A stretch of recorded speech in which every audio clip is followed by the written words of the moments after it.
गए। अब रात हो गई, वो भटक गए। रात के 7-8 बज गए, रास्ता कहीं मिले नहीं, भटक गए। वो भटकते भटकते दूर गए तो दूर झोपड़ी एक दिखी, एक लकड़हारे की। राजा को आशा बनी कि चलो कोई न कोई तो मिला, आशा बंधी उसको। अब उसको पूछा कि भाई मैं तो इस देश का राजा हूं, मैं शिकार करने आया था लेकिन जंगल में भटक गया हूं, जोर से मेरे को प्यास भी लगी है, भूख भी लगी है। तो उस लकड़हारे ने कहा कि ठीक है राजा साहब, टूटी फूटी खटियाती बिठाया, पानी पिलाया। राजा साहब को बड़ी आत्मसंतुष्टि हुई। फिर खाना खिलाया। खाना खिलाने के बाद में राजा साहब को कहा कि आप सो जाओ, सुबह छोड़ने चलूंगा। इस समय तो बहुत जानवर रहते हैं जंगल में और हमको खा जाएंगे अपने को, तो आप सुबह आपको छोड़ने चलूंगा। सुबह छोड़ने गए राजा साहब को महल तक। तो राजा साहब ने कहा कि भैया तुम क्या करते हो? बोले मैं तो क्या करता हूँ, जंगल से लकड़ी लाता हूँ, सुखाता हूँ, काटता हूँ, सुखाता हूँ, कोयला बनाता हूँ और उसको बाजार में बेच देता हूँ। बोले एक काम करो, मैं 1000 वृक्ष का आपको बगीचा दे देता हूँ, इसको आपने बढ़िया धन धान्य से जीवन आपका बढ़िया शानदार हो जाएगा। अब राजा साहब देख के चले गए।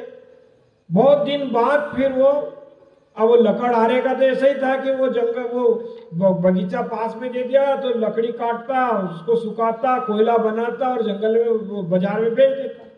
बहुत दिन बाद फिर राजा साहब को लगा कि मैंने 1000 वृक्ष का बगीचा दिया, उसको तो धन धान्य से परिपूर्ण हो गया और बहुत उसको तो बढ़िया आनंद से जीवन जी रहा हो, कहीं चलो उसको देखते हैं।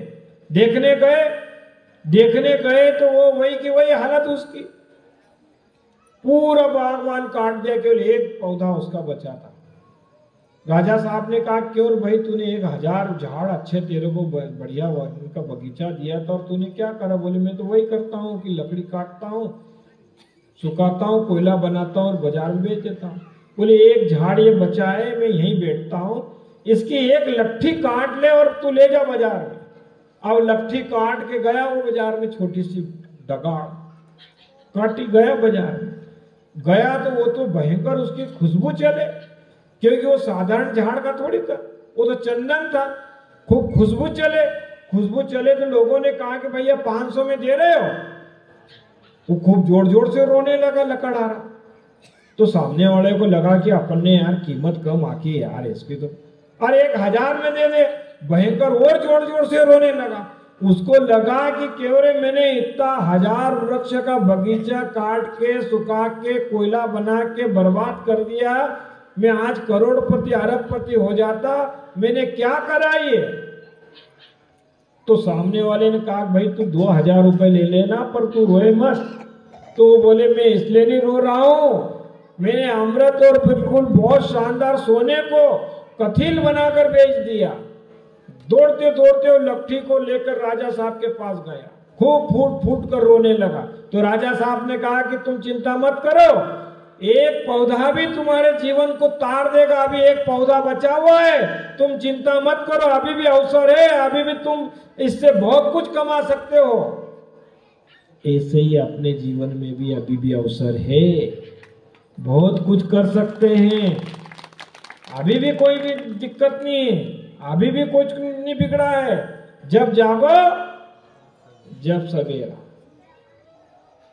क्यों भाई मजा आम छे कि हाँ, तुमको तो आंसू लगी रोज कि कहाँ बैठाड़ दिए हमका, अभी हमारा भाई साहब एक भजन गाओ।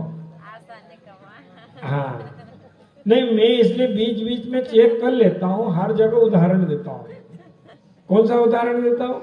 एक जगह 1,500-2 हजार पब्लिक बैठी हुई थी और कार्यक्रम चल रहा था, बहुत बढ़िया चल रहा था। फिर उसमें से 2 उठे, 4 उठे, 10 उठे, 20 उठे, 50 उठे, आखिरी में 4 रह गए। तो मैंने तुम 4 तो हो, कार्यक्रम चलने दे। बोले हम तो टेंट दरी वाले हैं, तुमको सुबह तक भी बैठे रहे।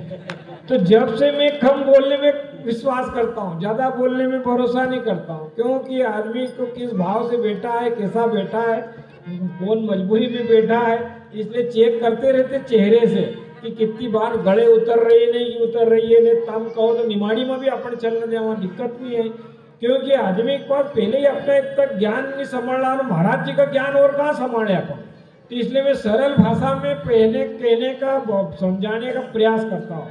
तो हमारे सोलंकी भाई साहब अभी भजन गाएंगे, इसके आगे की बात करेंगे। मनुज जन्म अनमोल रे